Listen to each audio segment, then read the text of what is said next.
I'm a full believer that a full calendar is an empty life because you filled up your life full of things you didn't want to actually do. And an empty calendar is leadership because an empty calendar means it's handled.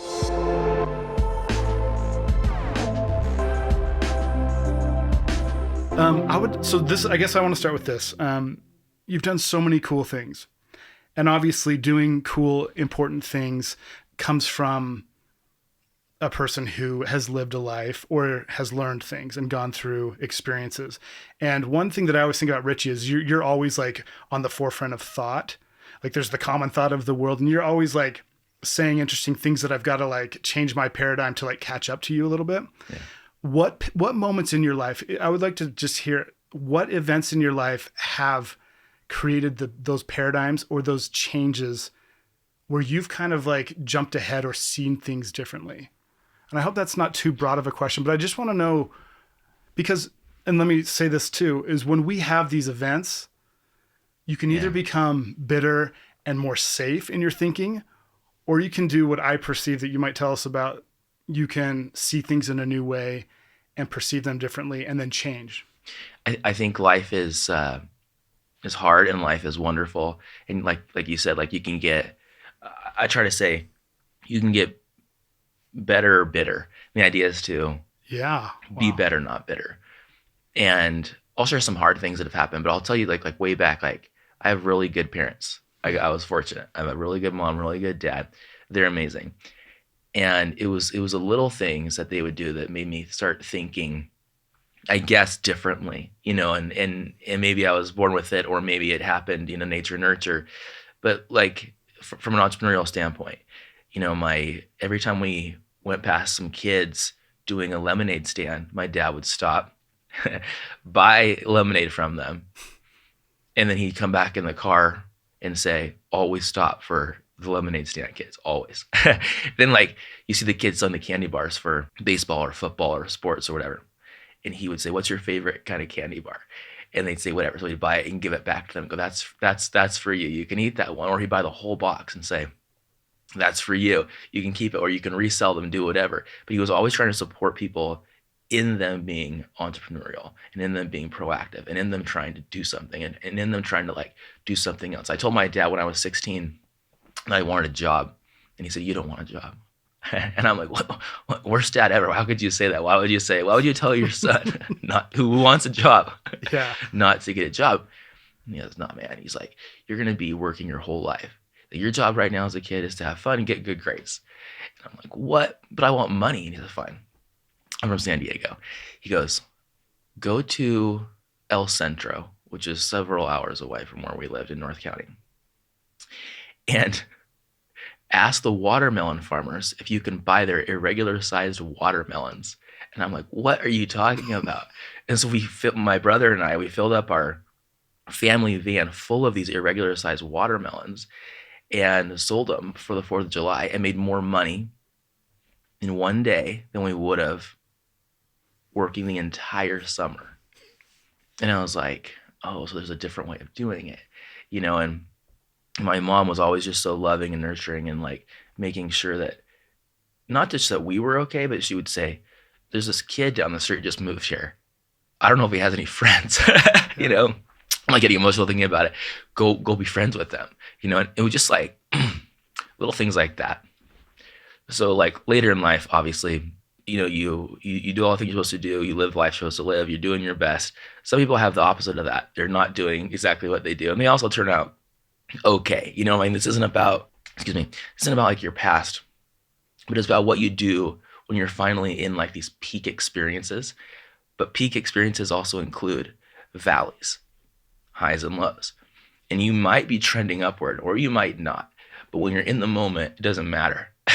So, I'm married. We have 4 kids, and my wife's brother, who you know, Gavin, passed away unexpectedly in his sleep at 21, and this totally shook us in the way we saw the world.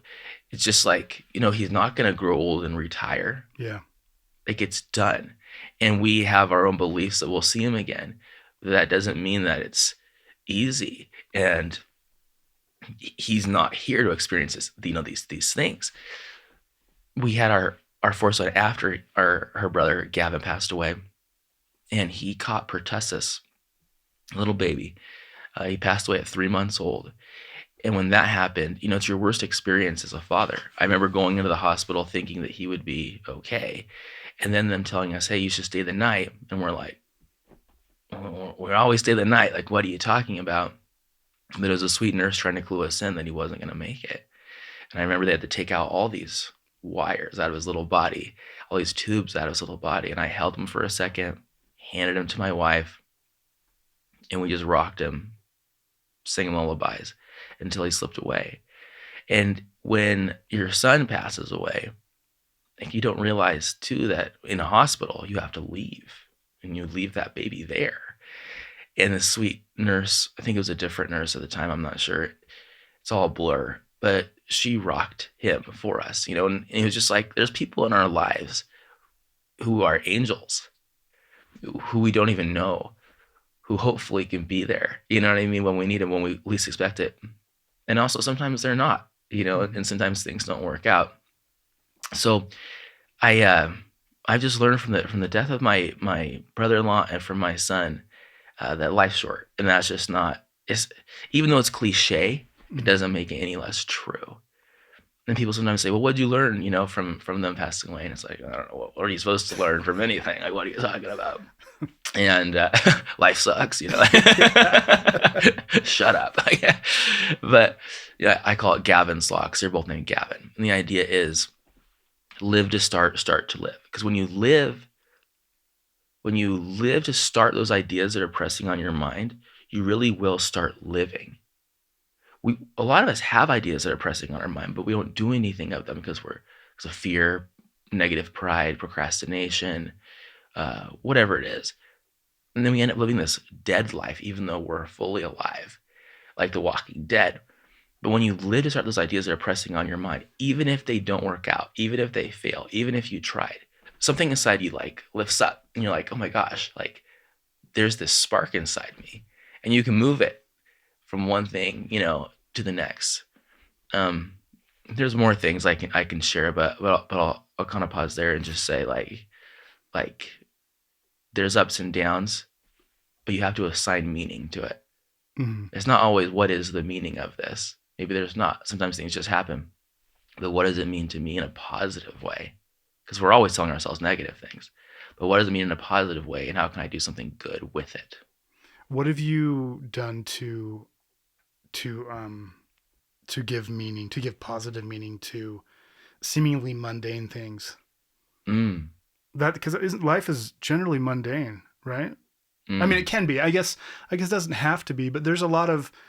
I mean, things aren't inherently good or bad, right? It's like, I was talking to my son this morning. He's like, we were laying in bed before school, and he's like, school's 7 hours, and he's like, even if it was shorter, even if it was 5 hours, I would still decide it's too long.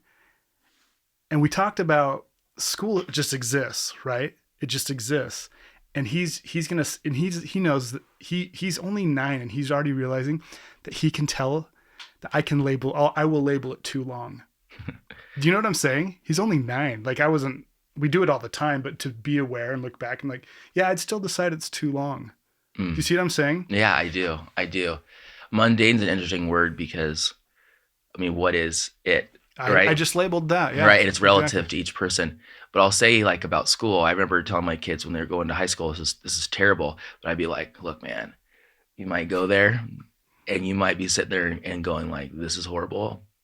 And you just say, like, maybe this is not how to teach. Mm-hmm. Maybe this is not how you run a classroom. Maybe this is not how you lead. And then think, how would I do it? Right? So if you could always say in every experience, what am I learning from this and how am I going to apply it? And that seems to keep me going. How am I going to share the story at some point? You go, oh, life sucks. Oh, I'm going to have a great story to tell about this. I love that. I've done that as well. But are you saying that, I guess the principle of when you teach, you learn more, right? You're saying like this, I'm going to just enjoy whatever this is because this is going to be, I can potentially teach this and learn it. Is that what you're saying? Sometimes, I guess it depends on what you want out of life. Sometimes when something like you're in a classroom, you're imposed on. Yeah. So you have no control. So you have to control what you're thinking about. Yeah. But when you are in control, and in most cases in our lives, and in most cases in our adult lives, we are 100% in control. People go, "Oh, I'm not in control. I have a job." You chose the job. Like you chose that. You were in control. You are in control, and you can choose that if you just don't want to because you're scared because of you won't get paid. Yeah. I know, but I know you say this, and I Yeah. believe it. But that is such a crazy thought to people. It is. It truly is. It's like, I can't do it for this. There's always the I can't because of this. Yeah. I love in The Office when Jan, do you watch The Office? Yeah, of course. When Jan's having that awkward women's meeting and she proposes to Pam, there's this art program that we'll fund you. And then, and Pam's like, oh, well, I have this and this. And Jan's like, there's always going to be a reason why not to. And Jan's a ridiculous character, but that is so true, right? Yes. It's exactly what you're saying. There's always going to be something. Let me share a little bit more of some background. Yeah. And then I'll dive into some more like thought on how someone can apply this. But after after Gavin passed away, after Gavin's son passed away, Gavin's son. That sounds like a cool way to say it. Gavin's son. Yeah. There you go. Dude, they're chilling right now. I believe it. And Daniel's son, and they're doing karate right now. Okay, so we had a moment where we met a family that needed some assistance. This family had 3 kids, 7-year-old girl and 1-year-old twins. And it was a single mom, and she asked my wife to watch them overnight because she had a job. She did, brought the kids over, and this nice woman never came back. So we all of a sudden went from 4 kids to 3 kids to now 6 kids in our home. CPS, Child Protective Services, came over to see what's going on, and they were going to take the kids. And I said, "What are you going to do with them?" They said, "Well, you're not foster parents. We're going to put them, in separate homes, maybe 3 different homes. They're going to stay in our office right now." We're like, "Wow, that's heavy." And we said, "We'll take them." They said, "You can't take them, like you're not necessarily like in the system." And we're like, "Well, what do we do?" He said, "Well, since the mom put them in your care, we can call it kinship placement. That's perfectly fine. And you can't get paid or anything. You're not like foster parents, but you guys can do that kind of stuff at some point." Anyways, we all of a sudden went and had 3 more kids. We had 6 kids immediately overnight. And these kids are wonderful. And Natalie changed their lives in so many ways. We saw and learned so many different things. We had them for 2 years, uninterrupted custody. We were going to adopt them. State ended up putting them back with their mom, which is wonderful in some ways. And as you can imagine, there were reasons this whole thing went down. So it was horrifying in other ways. After this happened, I'm just going through this quick, but my wife, we were going to go on this big, long trip, and she had a stroke. She lost her memory. She lost her ability to speak. She forgot our names. She got her memory back. And we were going to go on this airplane. She was going to go by herself first, and we were going to catch up. It was this whole big plan. And I gave her this note and said, like, if I forget my name, like, call this number, And then I realized she'd get on the plane and not remember to give them the card, We ended up on the road for 6 months, 7 months, driving from New York to California to Mexico to Canada, down here into the Rockies, back to Hawaii. While we're in Hawaii, my son gets hit by a car. He should be dead. The stories go on and on and on. Like, he's okay. And when you ask my wife about all these experiences, like, she'll say that there was another Natalie inside her that she didn't know existed. So when I say crazy things and you're like, I can't think about this. How can I do this? How can I quit my job or start a new job or do anything? It's like, there's another Eric inside of you that we don't know it even exists. One that's stronger than we could ever imagine. One that doesn't think they could ever handle something hard because maybe they never handled anything this hard. But once you do, you do. And the same with my son. If you ask him like about getting hit by a car, I thought he'd be scared for life. He's out there riding these 20, 25 foot waves. Like, he's a crazy man. No, he beat the car. The car didn't. It just run him over, and beat him. He won. And so there's a way of thinking about life.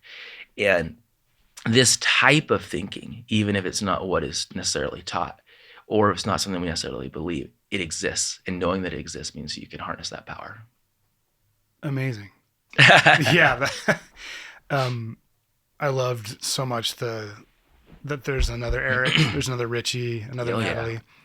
I mean, do you want to talk a little further on that? How can someone who doesn't believe that want to believe that? You know what I'm saying? Like if someone was listening and they're like, yeah, whatever, what proof do you have, or what would you want to like double down on that concept? Let's pretend. Okay, as we record this, it's 2023. Yep. Okay, think about who you were in 2013. Okay. You were a different person. You probably had more hair.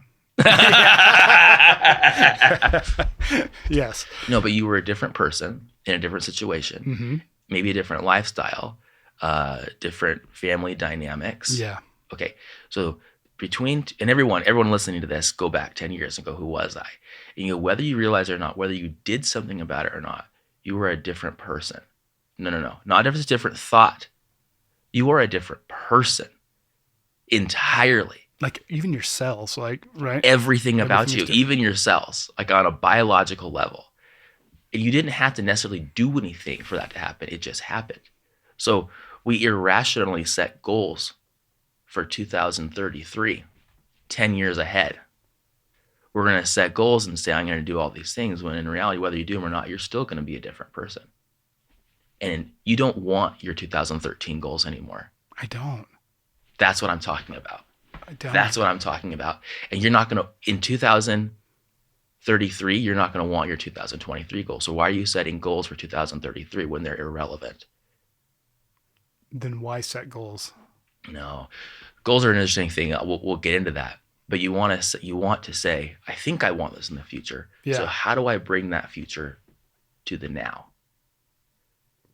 This is where you're a genius. This is the prelude. I wanted to get like the background of Richie, your life. And if you can bring what you think you want in the future to the now, then you can live theoretically many lives. Because most people, let's be honest, they're also living many lives. But if they have in mind that one day they're going to retire, it's one thought of a life. Mm-hmm. Because they're waiting to finally do that. When they do it, they're actually unhappy. They're bored. I know this because I've interviewed these people. Mm-hmm. They wish they would have done more, on and on and on. When in reality, they could have just done that retirement dream in their 20s. Okay, well, devil's advocate. I mean, as a person, be like, okay, yeah, I can't retire when I'm 20. I have debt. I don't own a car. Like, what do you mean by they can retire when they're 20? I know they're not literally like getting a pension, but what do you mean by the mental idea of money? time? Money will always be important, Yeah. even to billionaires. So it's just the world we live in. Yep. If we were trading, Mm-hmm. and you were trading animals for vegetables, animals would always be important to you, whether you consumed them or not, right? Mm-hmm. Right. It's like, so money's like water, money's like air, unfortunately. And fortunately, it's a great opportunity. That said, knowing that you may or may not be independently wealthy in the future. Mm-hmm. And most retirees are not independently wealthy. They're being subsidized in some way, shape, or form, or they're still working. Okay, so I want the dream. I want the 1%. We all want the 10% of what's possible. We all want that kind of stuff. But if money is not the factor, if you can tell yourself, I don't need more time. I don't need more money. I don't need more education. I don't need more experience. What's left? Action. It's the only thing that's left. It's the only thing that's left. Because most successful people started with no money, no time, no education, no experience. So to tell yourself I need more time, more education, more experience, more money, is to rob yourself from being able to live the life that you want to live right now. Every time. Every time.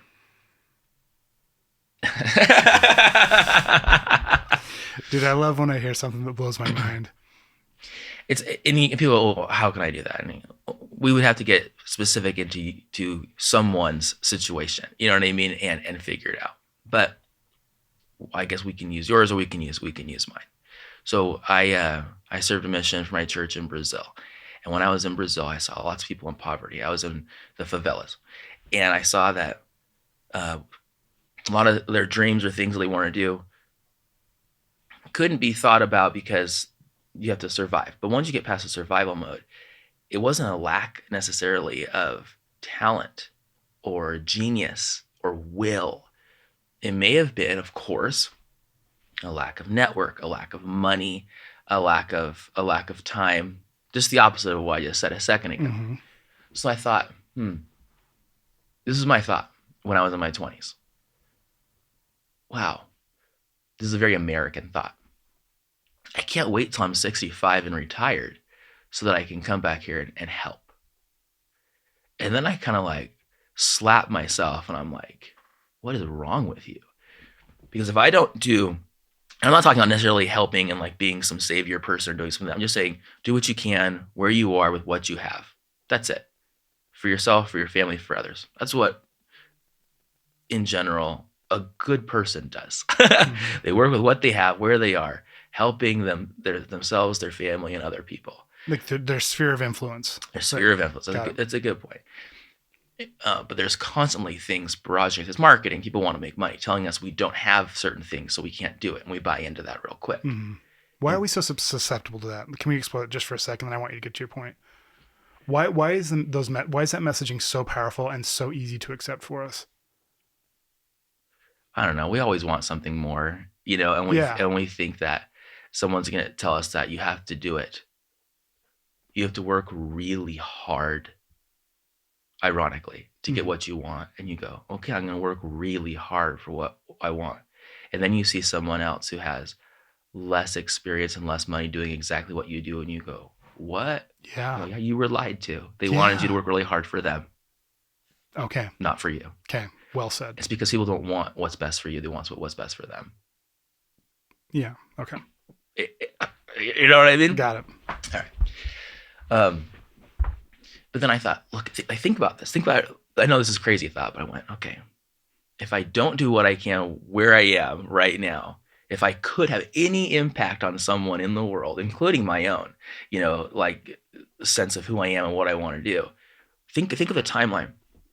You're 20. You're in your 20s. Let's say 25 to make the math easy. You're 25. The people that you're not impacting now, let's take it, even though you could, is one generation. And assuming people have generations are about every 20 years or something like that, then when you're in your 40s as a second generation, you didn't help that you could have. And when you're 65, that's a third generation you could have helped that you didn't because you were selfish and told you had to wait till you were 65 and retired to do it. That's a sobering perspective. And it's real. Yeah. No, and it's like it is real on like every single way you think, not just with helping others. If you have a thought that you want to do when you're retired, you could also do that thing right now, and you just impacted the people now, people 20 years and 40 years from now when you would have retired and really dove into it every time. So you go, well, which one do I want to do? Which ones do I really not want to do? So I started thinking, okay, so I want to do this stuff. How can I also feed my family? Yeah. So this is the trick. Ask a better question, get a better answer. So most people are limited by the questions they ask. So they'll ask a question, and sometimes it's not even a question. They'll say, I can't do this. Therefore, I cannot do this. Just wall. Your brain's like a calculator. So you'll say, I want to do this, but I can't until these things happen. So if you think about it from like a brain standpoint, your brain goes, cool, I don't have to make space to think about that thing anymore. Because you need all this stuff that you don't have. Good luck, Richie.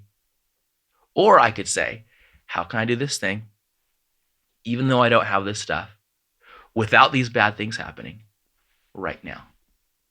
No one's more productive than a procrastinator with an impending deadline. Mm-hmm. Yeah. So you can, that power of thought I was talking about, anyone could harness it, and they know that when it's midnight and they have to have a paper turned in tomorrow. Where did that superpower come from? Mm-hmm.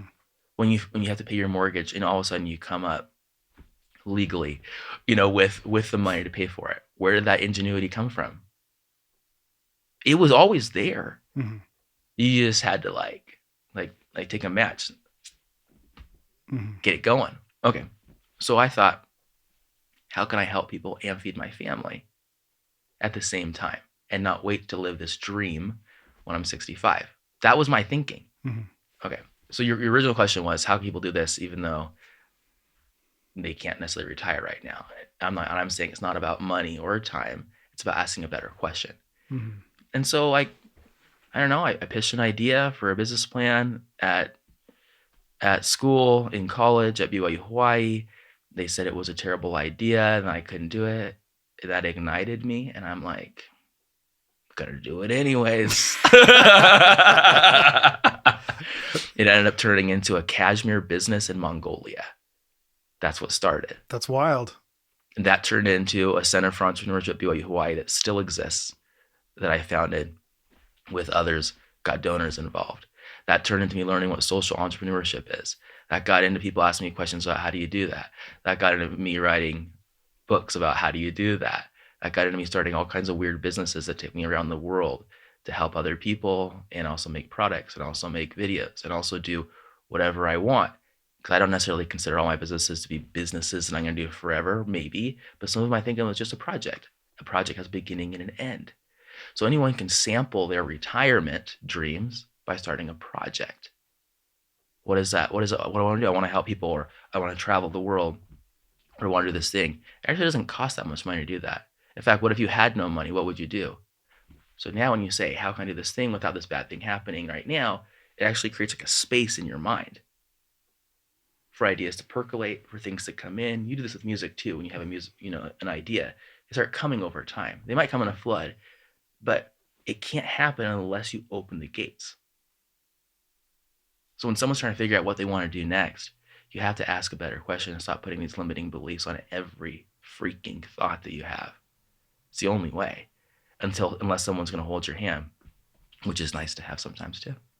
Yeah. How does someone who wants to change and wants to have these positive thoughts? Let me back up. I remember when my mind was opened. I went to this conference and there was a guy. He's now passed on, but he casually was on this table, his legs kicking, and he taught about the producer versus victim mentality, which I had never had it. This is what I love. Producer versus victim. Okay. And the producer is the person who is not a victim. They're the antithesis of each other. The victim is like, I can't do it because of this, and like it's the system's fault. Yeah. And the producer is the one who takes initiative. And then the stark difference of those ideas, the simplistic stark presentation of that changed my life. I mean, dramatically. I mean, it changed the way I approached my business, my relationships, myself, and most importantly, and how I saw God, the universe, and everything. I mean, just that stark dichotomy. So what I would love further, I want you to talk further of how someone opens their mind. Okay. Like this is a big deal. This is like the step, opening the mind, right? Yeah. Value your time. Don't time your values. Okay. You got to break that way down. When you time your values, you're saying, I'm going to do X, Y, Z, and then finally get this thing. When you value your time, it's the opposite. I want to do or have or experience or create this environment of this thing. It's like baking a cake without sugar and expecting it to be sweet. If you bake your life without the values inside, just to one day sprinkle them on top, you will never live a life on value. Never.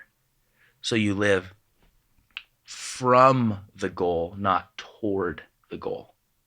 Give me some examples. I love this. This is one very cool. more visual. Yeah.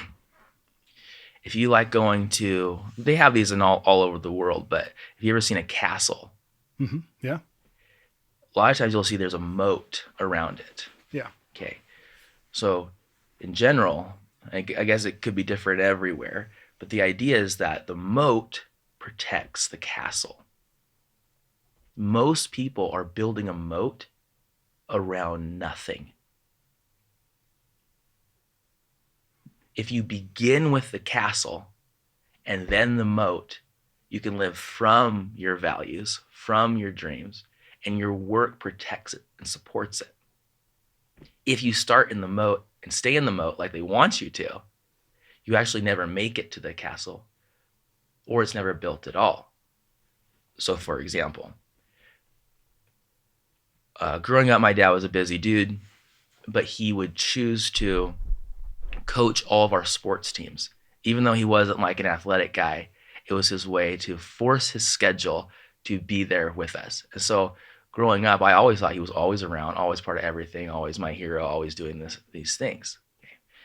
And that was a way to be able to have his castle be first and make it so that his work would allow him to be there for those things. Where most people will choose a job, unfortunately, where they have to ask permission to go coach their kids' baseball team. They ask permission to go pick their kids up at school at 2:00. They have to get exceptions to be there for the recital and watch your daughter do the ballet. And you go like, that's not life. That is a corporation taking advantage of people. Mm-hmm. So when you like, how do I live from my values? You could also say you already are, because most people value security and safety, and there's no freedom in certainty. Good point. The most certain thing in life is a prison. Nothing more certain than a prison, except for maybe what happens inside the prison.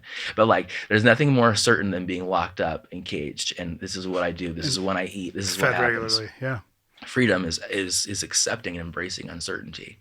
Sure, you can put things in life to protect the downside and do these kinds of things. But ironically, when you choose to go on that vacation, let's use that for a second. You all of a sudden get all this work done before you go. And you all of a sudden find and ask all these interesting, talented people to help you to take care of things when you're gone. That was there the whole time. It was there the whole time. But instead, you waited 5, 6, 7, 8, 9, 10 years to do this thing, or longer. Most Americans don't even take their vacation time if they're at a job, and you go, so really it was just me worried that kept me from doing all these things. And you look back at your life and you go, I did all these things for my family at the sacrifice of my family. That doesn't make sense. That makes no sense at all. Yeah. So there are a lot of ways to do it, but when you finally do put the sugar, the sweet stuff, the values in first, it crowds out the distractions. It creates the moat that you've been trying to have protect your family.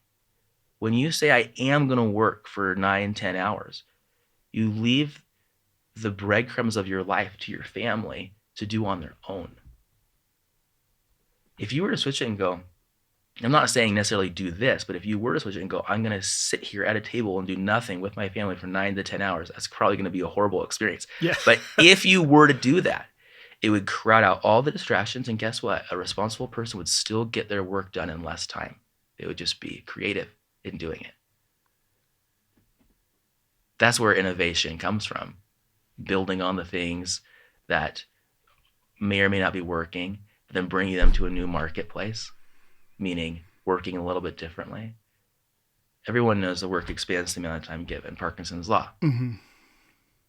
Why not put the stuff you're working for first and the work there to support it? After you realize this principle, has your values changed over time, or are they still like inherent to, That's a good question. And I think it might depend on how people might define a value, because you could say that, the value is forever. Values are forever, but your priorities change, right? So let me say it this way.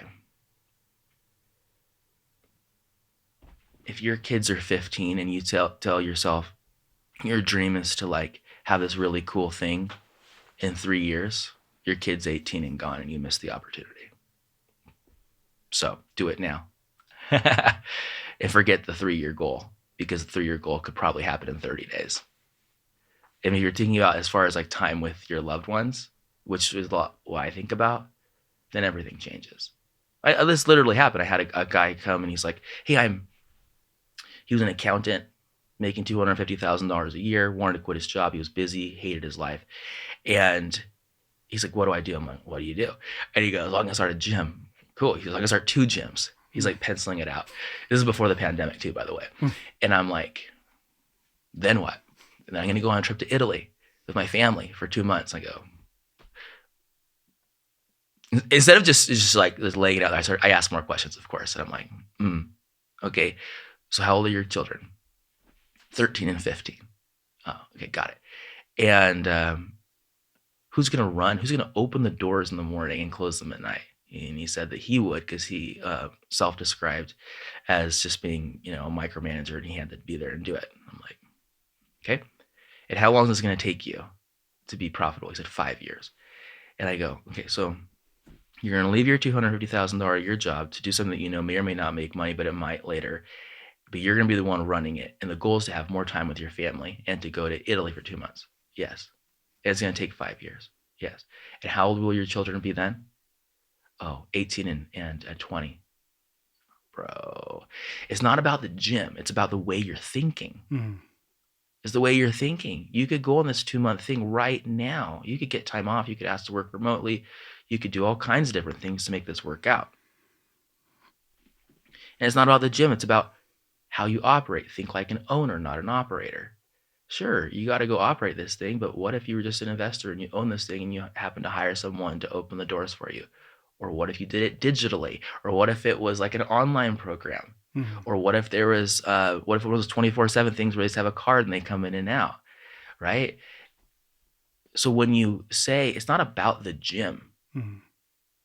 So when people have read my book, The Power of Starting Something Stupid, and now when they read Anti-Time Management, when I wrote The Power of Starting Something Stupid, it helped people start stupid ideas. The challenge was they had to try and figure out how to do this without taking up more space and more time, because that was my whole purpose in writing it, was doing something so you could have more space and more time. So I wrote Anti-Time Management with the idea that, well, here's how you also create the stupid idea in a way that creates more time, more space for you and your family and your goals and your dreams, rather than take it away.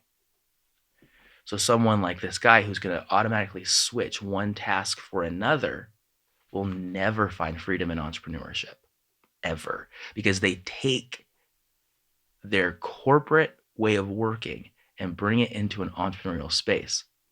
And they didn't go there to start another corporation. They went there to have freedom.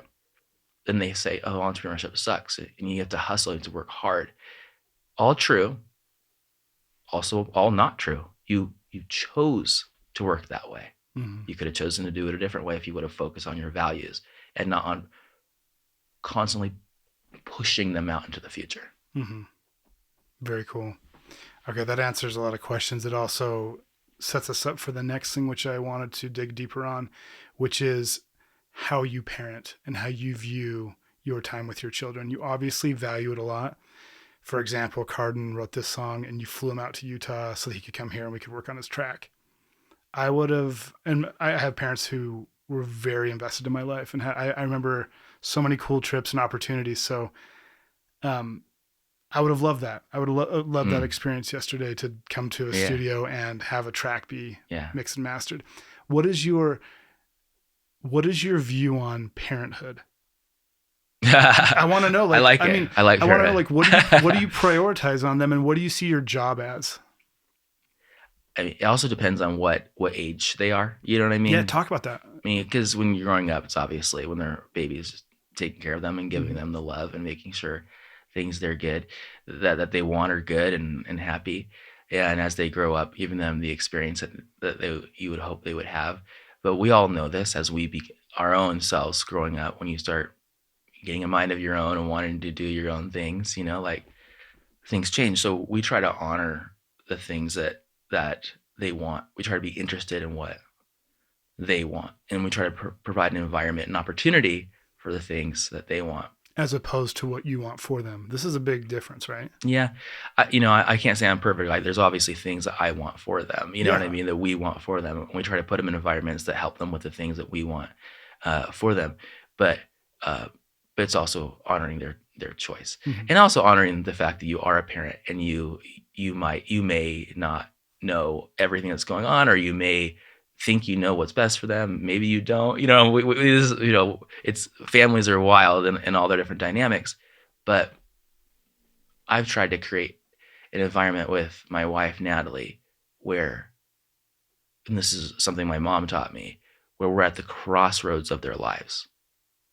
So when they come home from school, are you there or not? Other people don't necessarily have this luxury. I'm not prescribing. I'm Yeah. just describing Yeah. what our experience is. You guys can do whatever you want out there in the world. And we try to just be available. There's difference in autonomy, like knowing when and where you can do something as a human being, as a parent. And there's a difference with ability. Some people have certain abilities that other people have. Some people are more empathic than others. Some people are better leaders than others. Some people are better at being organized or clean or whatever it is. Everyone has these strengths, and there's these weird social media battles, right, about these things psychologically, So we won't necessarily go into all that. Side note, I mean, like our friend, who I don't really know her, but Marie Kondo, the magical art of tidying up, just had children and just said she's given up the magical art of tidying up. You know what I mean? Did she really? Yeah, you don't quote me exactly, but Yeah. you can Google it. And she's like, yeah, I'm taking a break from it. I got kids. And you're like, Yeah. these are my words, real life putting it just in her mouth. happened. You're like, yeah, Yeah. times and seasons. Yeah, totally. The reason I follow that and her is because I actually love her work. I'd love to be a more tidy person. And what her message is super successful. And all these things. But when you see someone dramatically say, what I said here doesn't apply right now to me, it's not right or wrong, good or bad. It's, thank you. This is life. So everything I'm saying may or may not apply to somebody, is what I'm trying to say, depending on what they're doing. But me personally, if there is something hard that happens, like it's happened to us several times in a row, I want to be able to respond to that thing as opposed to react to it. When you react to something, it's just a knee-jerk reaction. We all have them, and I can't be there. I can't do this. So-and-so did this, and it's a little bit hard. But a response is a little more thoughtful. There's a little bit of space between what happened and what you do to think about it. So I've tried to put myself in a position where, regardless of what a kid may say or do, or what tragic incident might happen, I've tried to put myself in a position where I can respond.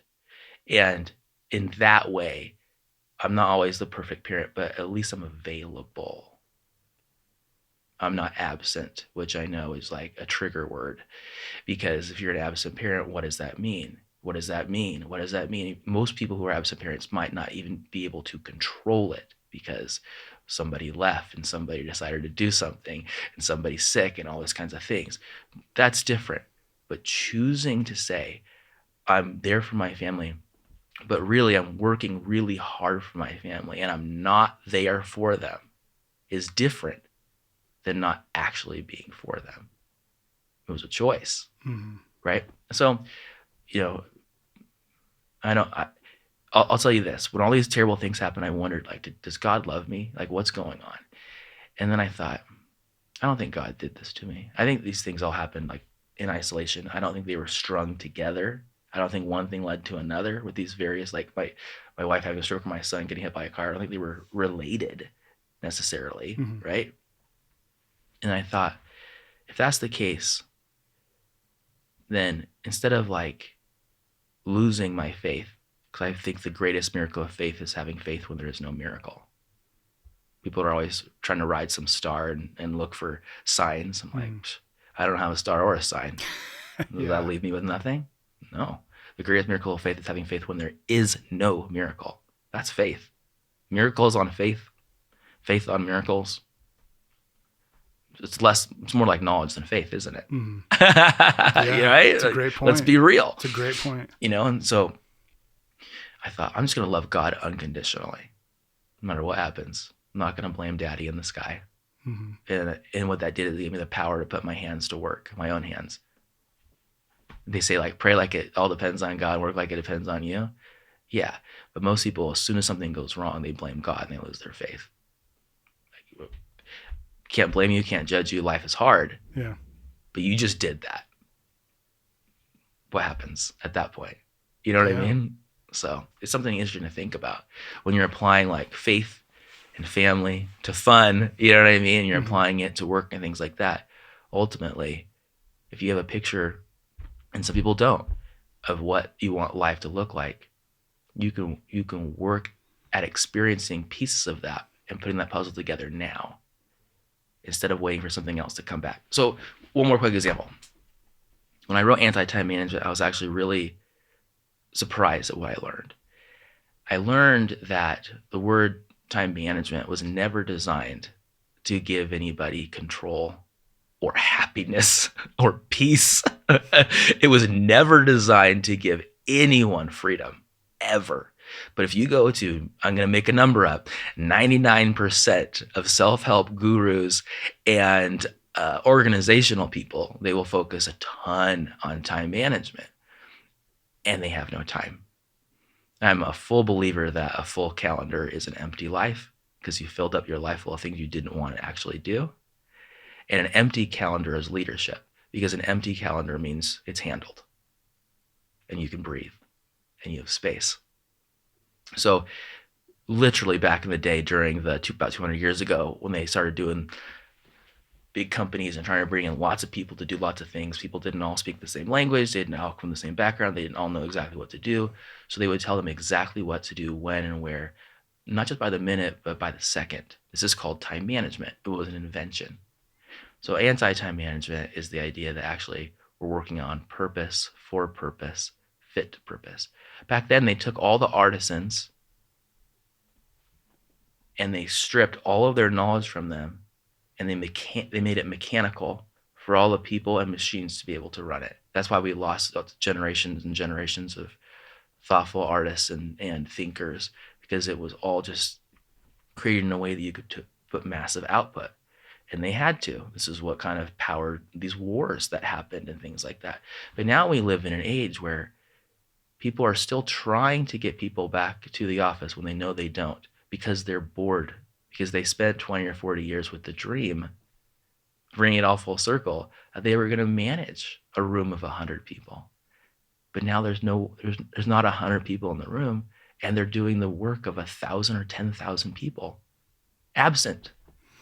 Yeah, that was remember how they thought, remember how people would be like, Twitter had those huge layoffs, how's it going to run? Yeah, and right. Like, what are you talking about? They figured it out. So two more things. One, your anti-time management book is wild. Okay. Okay. I listened to your research on Fred Taylor. You like that dude?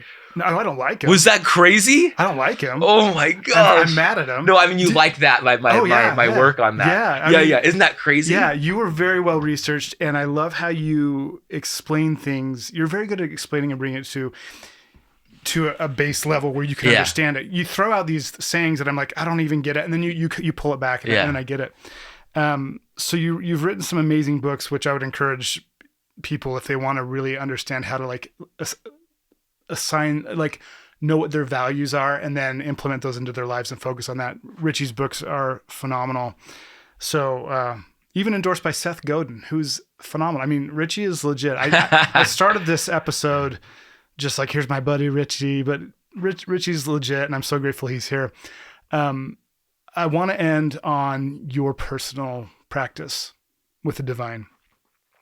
I walk on the beach a lot, and that for me is a meditation, and I pray and believe that I have, heavenly parents that care about us. And I also know that I don't know why terrible things happen in the world, and I don't know why it's hard, but I do know that love is everywhere, and everyone deserves it, regardless of who they are or their situation or what they've done or what their background is. Like, coming from that place of love has helped me.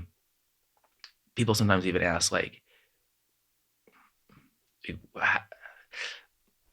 after a bunch of tragedies, like, how do you feel? And I can't speak for everyone, because I believe that grief is a tunnel, not a cave. You know what I mean? So you're going through something, but it starts to fade. But initially you start realizing how little most things are in the grand schemes of things, meaning how so many things are not important Yeah. And when you've gotten laser focused on what is important, and it kind of like it's always been there, but when you finally see it, you don't want that to go away, and so you change your life. So it's almost like a budding seed or plant being covered by the world. You just kind of maybe it needs that soil for a while, but once it's kind of sprouting and coming up, you don't want to cut it down. You just want to like make sure that it grows and and becomes its full idea. And maybe that's how God sees us. We're covered, Mm-hmm. and there's something happening here that just we need to push through to become who we need to become. Amen. Yeah. Love it. Dude, thanks for coming. Yeah, bro.